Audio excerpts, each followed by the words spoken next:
टाटा महिंद्रा सुझुकीला टक्कर द्यायला आता टोयोटाने लॉन्च केली आहे तिची पहिली ईव्ही कार. टोयोटाने लॉन्च केली आहे अर्बन क्रुझर एबेला. चला तर मग जराही वेळ न घालवता या गाडीचे फीचर्स काय आहेत, या गाडीमध्ये या सगळ्या कार्सपेक्षा वेगळं काय भेटणार आहे आणि याबद्दल अजून बरंच काही आपण पटकन जाणून घेऊ. तर या अर्बन क्रुझर एबेला मध्ये आपल्याला मिळतात दोन बॅटरीचे पर्याय. हे एक म्हणजे 49 किलोवॉटचा, दुसरी म्हणजे 61 किलोवॉटचा. यामुळे आपल्याला 543 किलोमीटरचा प्रवास एकदम आरामात मिळणार आहे. LED हेडलॅम्प्स आहेत इथे.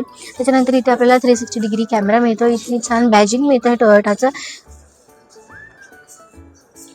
आणि बोनेट मध्ये सुद्धा आपल्याला एक छान वेगळा लुक मिळतो. त्यामुळे गाडीचा पूर्ण लुक थोडा वेगळा दिसतो. थोडाफार ई विटारा सारखा असला तरी काही गोष्टींमध्ये गाडीचा लुक आपल्याला या अर्बन क्रुझर एबेला मध्ये मिळतो 18 इंचाचा हा अलॉय व्हील्स. याच्यामुळे गाडीचा स्टान्स हा रुंद आणि हा प्रीमियम लुक देतोय.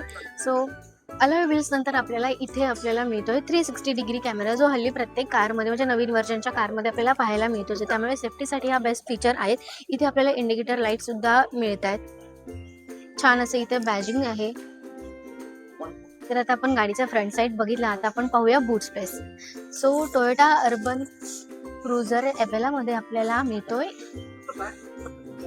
थोडासा कमी आहे, 300 लिटरचा आपण म्हणू इतका बूट स्पेस जागा मिळतो. याच्यामध्ये आपल्याला स्टोरेज स्पेस सुद्धा खूप आहे. कारण हे बघा इकडे म्हणजे आपल्याला स्टोरेज स्पेस आहे, म्हणजे गाडीचे ज्या इक्विपमेंट्स असतात छोट्या छोट्या त्या इथे ठेवायला जागा आहे.